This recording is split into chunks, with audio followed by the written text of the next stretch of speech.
Sí que es una presentación que deja muchas enseñanzas, muchas opiniones, recomendaciones muy valiosas que las autoridades deben tomar y tener en cuenta en los planes de acción de las políticas en sus respectivos países.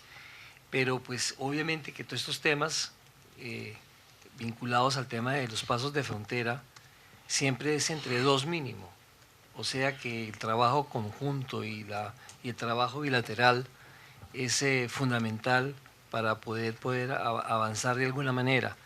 Y ese marco que está por encima de todos, que es ese marco multilateral de normas, de tratados y de acuerdos que los mismos estados han suscrito y acordado, son los que a veces no se cumplen y que es un saludo a la bandera, como decimos nosotros, porque a veces las autoridades locales o los funcionarios de turno o no los conocen o no tienen una buena capacitación o simplemente los ignoran a sabiendas de que deben ser ellos los que se deben aplicar. Por eso una recomendación final que creo que es muy importante que hace Francisco es el de que los controles deben ser solamente una sola vez a la salida, no controles intermedios y de entrada y salida. Perfecto, bueno, creo yo que estaríamos en condiciones de abrir el debate y darle la palabra a las personas que quieran hacerlo. No sé si hay algunos países conectados y también pueda alguien participar en otro país, no sé si existe esa posibilidad, pero de todas maneras le doy la palabra a quienes consideren. Yo quiero hacer uso de la palabra para... Buenas, Sergio Laila de la Autoridad Portuaria de Perú. He escuchado acá a los conferencistas. Yo concurro con muchos aspectos acá del señor Juan José Minini, ¿no? El tema que se genera, el problema de transportes en las fronteras tampoco no es muy ajeno al tema que se genera en los puertos. O sea, en el caso del Perú también los puertos crecen, se concesionan los terminales. Efectivamente, el terminal lo que quiere es movilizar mayor volúmenes de carga, pero esto también genera un incremento de las unidades de transportes. Pero fuera del puerto, ¿qué cosa es lo que pasa? Fuera del puerto se generan bastantes cuellos de botella que encarecen la cadena logística, ¿no? Y al final, ¿quién es el que tiene la culpa? Dicen es el transportista. Entonces, ¿y qué pasa con el terminal? Y nos pasamos años entre el terminal, dice, es culpa del el transportista, no, es problema de los terminales, de la concesión, una mala gestión. Entonces es ahí donde las autoridades son las que tienen que intervenir, ¿no? Realizando mesas de diálogo, mesas de trabajo, mesas logísticas, pero con funcionarios que tengan poder de decisión, porque si vamos a hacer mesas de diálogo constantemente y no se toman ninguna acciones de mejora, entonces de nada vale, ¿no? Entonces eso efectivamente en los últimos años creo que nos ha dado resultados bastante satisfactorios en el puerto del Callao. Se han escuchado hoy en día a los transportistas, a los diferentes gremios, ¿no? Que a veces son los que normalmente nadie los escucha, dicen no, que este es un problema que lo tienen que resolver entre los concesionarios y los usuarios. No, señores, esto la autoridad tiene que liderar todas estas mesas de diálogo, escucharlos a todos y tomar las mejores decisiones. Pero todas las autoridades competentes que intervienen, ¿no? A veces no es solamente una autoridad. Lo más difícil es convocar a todas las autoridades en una mesa de diálogo con todos los gremios y que se tomen decisiones en el momento para tener acciones de mejora a futuro, ¿no? Muchas gracias.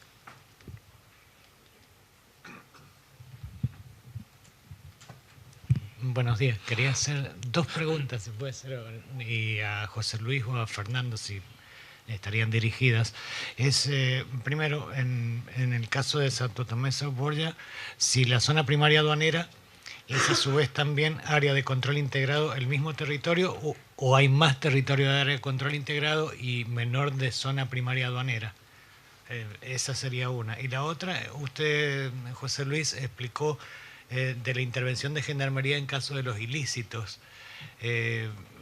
Si me lo podría aclarar cómo funciona en el caso de un ilícito en el tránsito Brasil-Argentina o en el caso Argentina-Brasil, en los dos casos trabaja Gendarmería y bajo qué tratado, convenio, legislación. Esa es la pregunta que me gustaría aclarar, por lo menos para mí. La zona primaria aduanera es más grande que el área de control integrado precisamente. El área de control integrado tiene la posibilidad, en el caso del patio de camiones, previstas dos futuras ampliaciones, espacio para dos futuras ampliaciones. Esas dos futuras ampliaciones, del mismo tamaño del patio que existe hoy, de 150.000 metros cuadrados, están incluidas dentro de la zona primaria aduanera. Toda la parte de tránsito de vehículos livianos, ómnibus, ya sea de turistas o de vecinales, también forma parte de la zona primaria aduanera. Entonces, le repito, la zona primaria aduanera es más amplia que el área de control integrado precisamente. Eso por un lado. En cuanto a la actuación de Gendarmería, Gendarmería por determinación del acuerdo de Recife, como todos conocemos, el país sede tiene que brindarle la seguridad a los funcionarios públicos y operadores privados del país sede y del país vecino también. En el acuerdo que yo mencionaba, que se firmó en el año 97, en noviembre del 97, donde se determinaba el funcionamiento, cómo iba a ser la operación del Centro Unificado de Frontera, se dejó la parte penal de lado y quedó a cargo de la Gendarmería Nacional de Actuación. Nosotros hemos tenido en 20 años 4 casos donde Gendarmería ha tenido que actuar. Y todas las veces que actuó, intervino y a los implicados los llevó o al juez federal de Paso de los Libres, que es el juez federal más cercano, o a los jueces civiles, comerciales, laborales o de familia en Santo Tomé. En un par de casos, el juez de Santo Tomé determinó, eran 2 choferes brasileños que habían tenido inconvenientes entre ellos, lleváselos y entregáselos a la Policía Federal. Y los llevaron a Brasil. Entonces, Gendarmería actúa y entrega a las autoridades judiciales argentinas.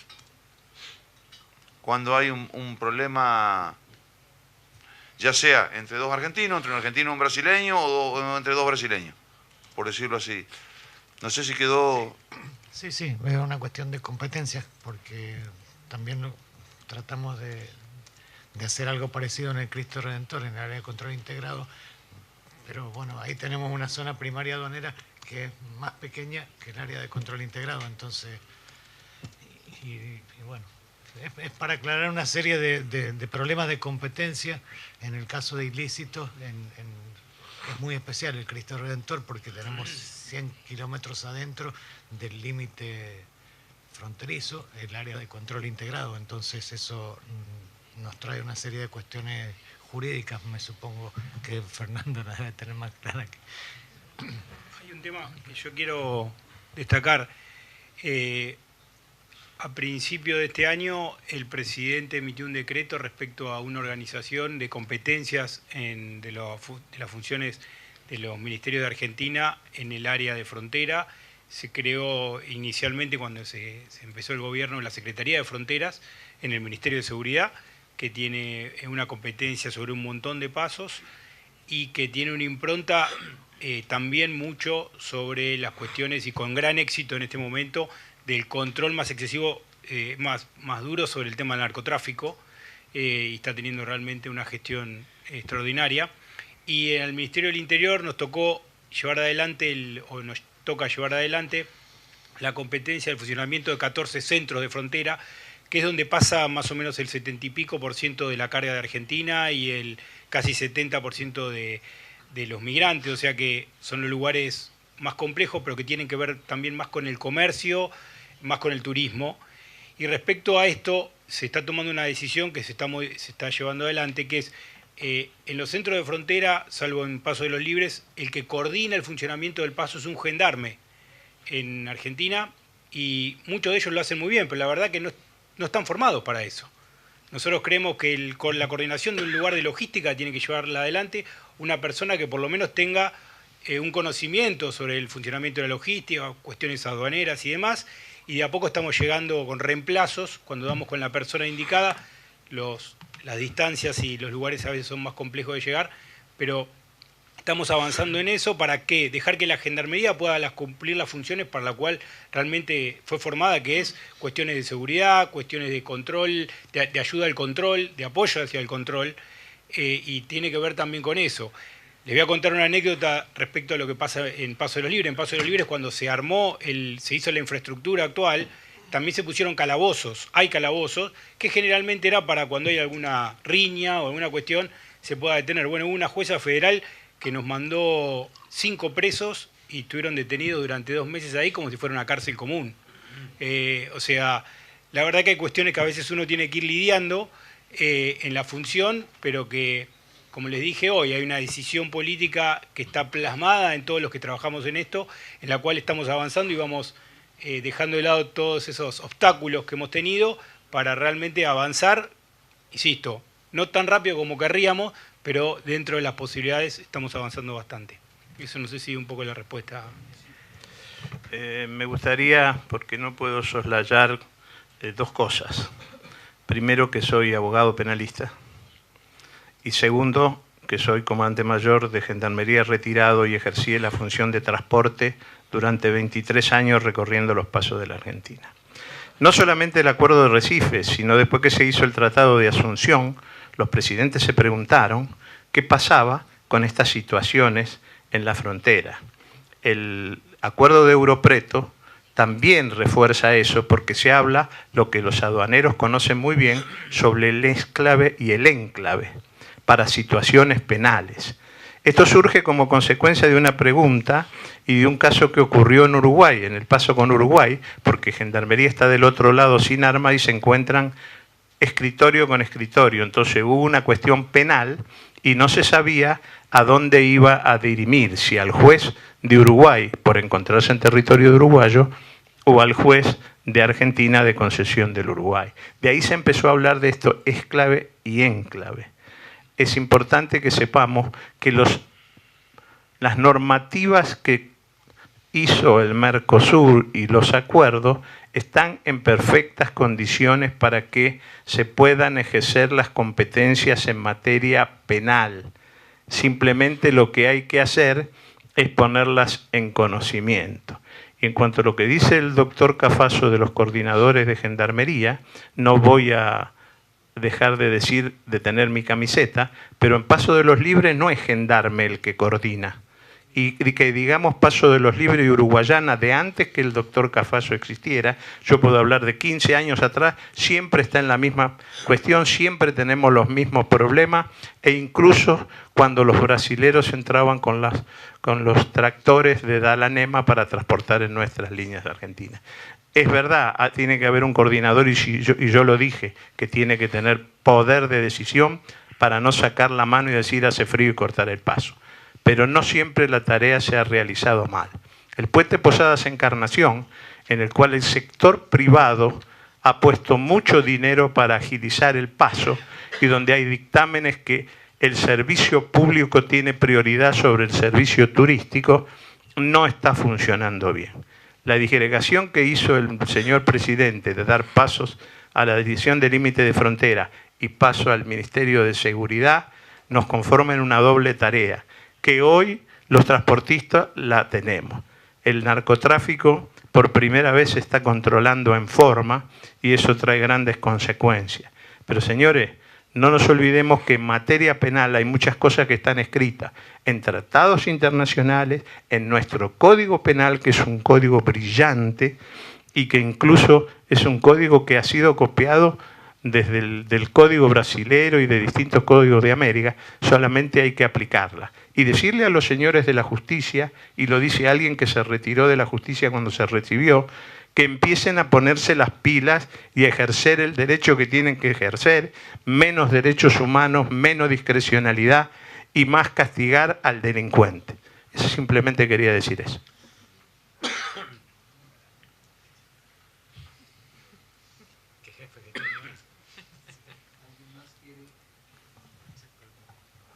¿Intervenir? Hay una... por favor, Marcela.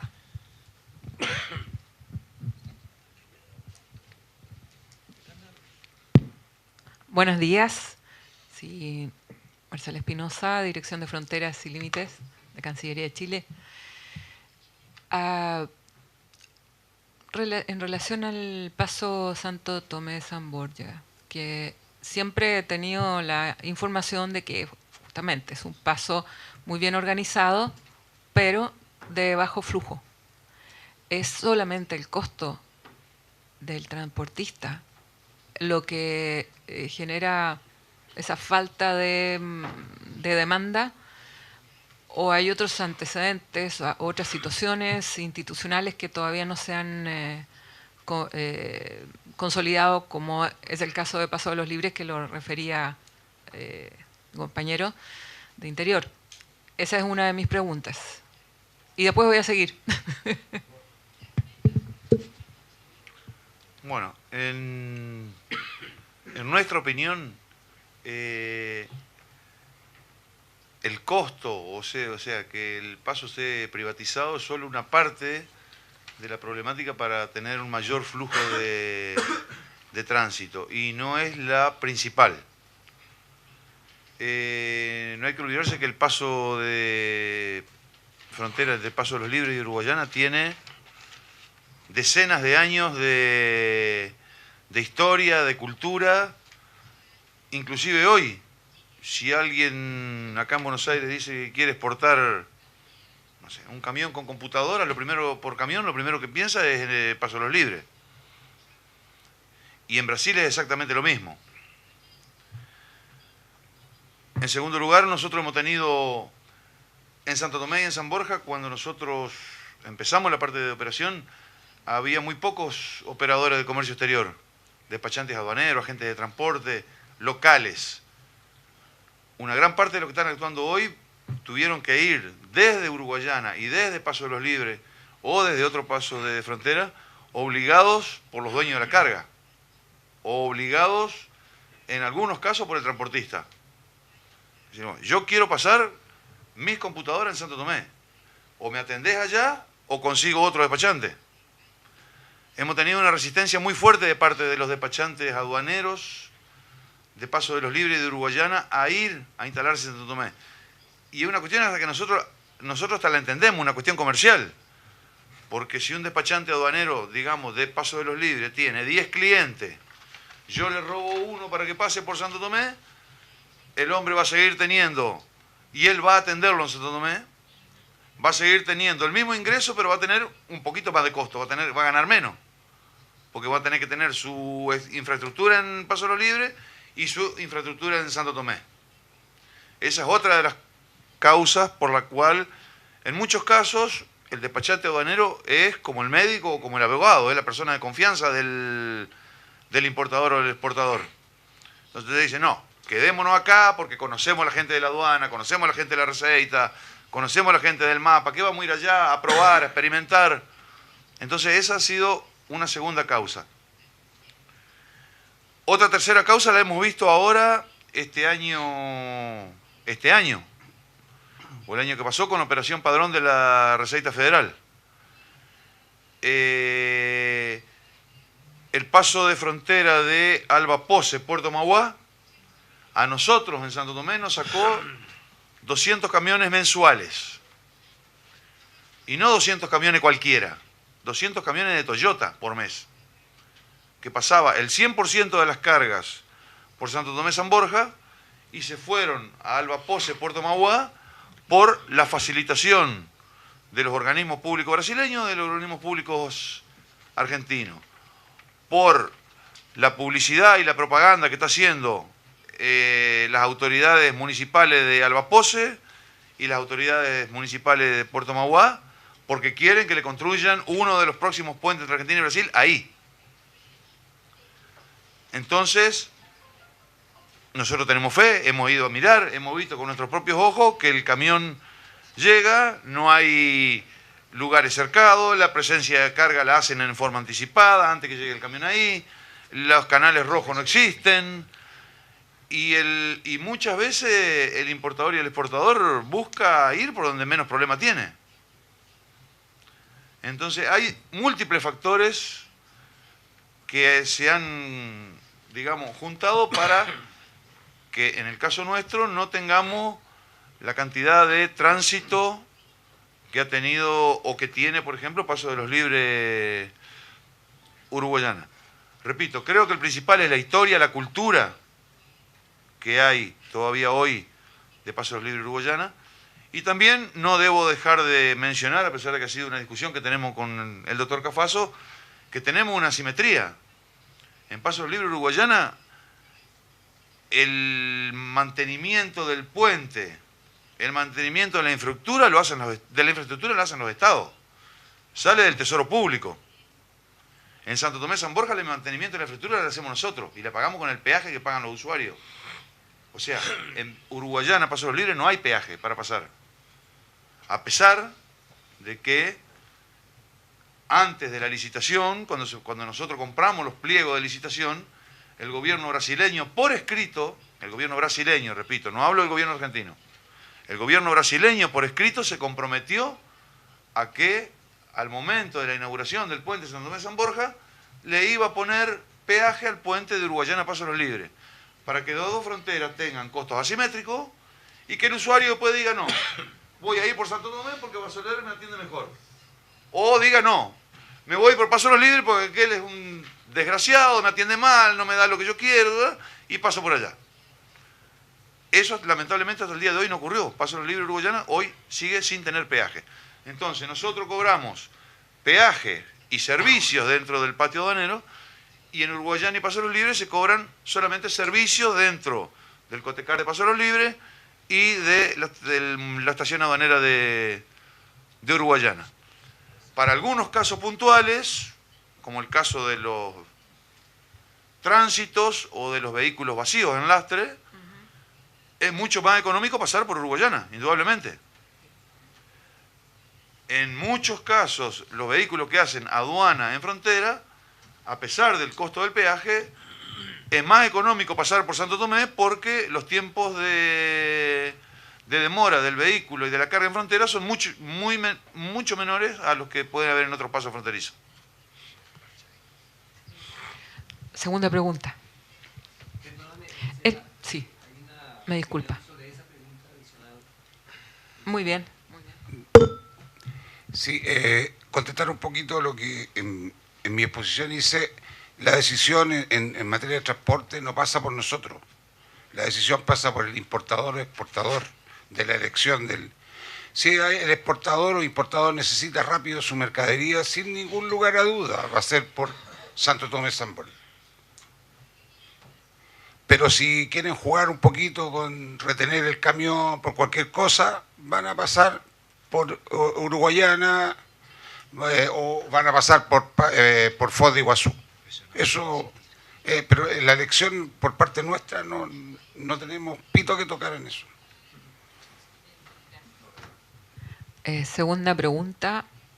En las bases de licitación de este sistema, de esta concesión, ¿se estableció algún subsidio del Estado para el caso de no tener suficiente demanda que pudiese solventar los costos de funcionamiento de esta operación? No, absolutamente no. El subsidio del Estado formó parte de la construcción de la obra, porque había habido en el año 90 una primera licitación que fue declarada desierta porque no hubo oferentes. En el año 95 se hizo una nueva licitación donde se estimó en un anteproyecto que la obra iba a costar 32 millones de dólares, de los cuales 16 ponía el que resultara concesionario, 8 millones de dólares del gobierno argentino y 8 millones de dólares del gobierno brasileño. Esa fue la base de la construcción de la obra, pero no hubo absolutamente ningún subsidio previsto a partir de la etapa de licitación, ni tránsito asegurado, absolutamente nada. No sé, doctor, si querés porque estamos trabajando, ya tenemos prácticamente terminado el pliego de licitación de Paso de los Libres y es un tema que se discutió. Lo que se prevé respecto, primero al cuadro tarifario, es un cuadro tarifario que surge un estudio que hizo una consultora, como les decía, que es una consultora muy importante, y que por supuesto la competencia, para decirlo, la tiene el Estado Nacional, pero también hay una forma de mecanismos para que se vaya aumentando en la medida que una serie de variables hagan que las condiciones económicas generen el aumento de esa tarifa, que siempre va a quedar bajo la competencia de que el Estado autorice ese aumento de acuerdo a esas variables. Eso es indelegable por parte del Estado. Y respecto a lo que se prevé, que como la concesión que estamos discutiendo ahora, la cantidad de años, la inversión que tiene que hacer hoy la persona que resulta adjudicataria en Paso de los Libres es bastante baja, porque la infraestructura, como ustedes la vieron, está, lo que pasa es que no se explota. Eso hace ese tiempo que haría, cubriría, de acuerdo a las opciones que se presentaron, cubriría cualquier tipo de cuestión que modifique el negocio, digamos. La cantidad de años de recupero que podría tener una inversión que, insisto, es bastante baja. Eso haría de cobertura del posible un problema de un daño en el puente, un problema de baja de demanda bastante importante, cuestiones que se fueron tomando en cuenta para la confección del pliego, que debería estar ya en los próximos días licitándose, respecto a Paso de los Libres. Y yo respecto a Santo Tomé quiero decir una cosa, porque hoy José Luis me dijo, yo hablé de aspectos negativos de Santo Tomé porque sabía que él iba a hablar de las cuestiones. Yo no tengo en duda que es el mejor ejemplo de para dónde tenemos que ir, o por lo menos creo que como ejemplo de lo que es un centro de frontera unificado, con la agilidad que tiene, con las prestaciones que da, es a donde tenemos que ir. Yo hablé de aspectos negativos porque sabía que él no iba a decir ninguno, y segundo porque también soy el órgano de control y tampoco quiero ser tan generoso porque a veces si no...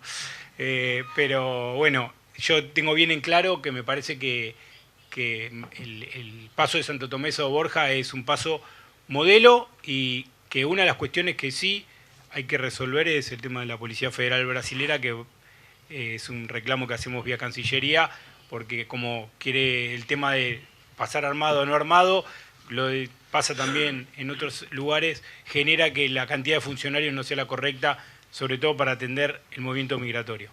Pero quería dejar de lado eso porque si no quedé como que fui crítico, y la verdad es que no tengo más que loas de un lugar que funciona realmente bien. No, yo lo dije con la mejor onda. Yo debo reconocer en nuestra calidad de concesionarios que nosotros tuvimos un periodo en el que lamentablemente el concedente no tenía trato con nosotros. No sabemos los motivos, y no porque esté él acá, siempre se lo he dicho, desde que el doctor Cafaso asumió la dirección de Asuntos Técnicos de Frontera, la relación ha sido mucho más estrecha, y creo que es la relación como tiene que ser entre concedente y concesionario. Sentarnos, discutir, mirarnos cara a cara y decirle, bueno, los problemas son estos y cómo los resolvemos. No hay otra forma de avanzar. Por eso me tomé el atrevimiento de decir lo que dije, pero no es ninguna crítica hacia él, ni hacia la persona, ni a la función que cumple en definitiva.